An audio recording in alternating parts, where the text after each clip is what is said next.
திருவண்ணாமலை மகாதீபத்தை தரிசிப்பதால் ஏற்படும் நன்மை.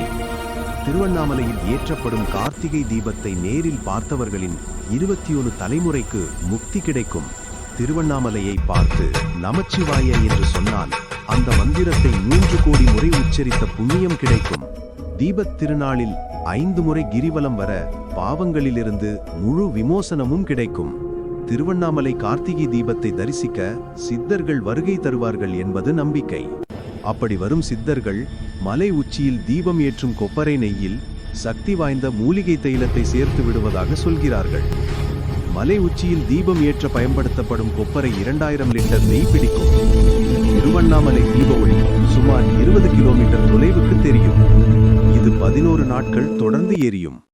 சிவபெருமான் கார்த்திகை தீப நாளில் அக்னியில் நடனமாடுவதாக ஐதீகம். அதனால் இந்த நடனத்தை முக்தி நடனம் என்று கூறுவார்கள்.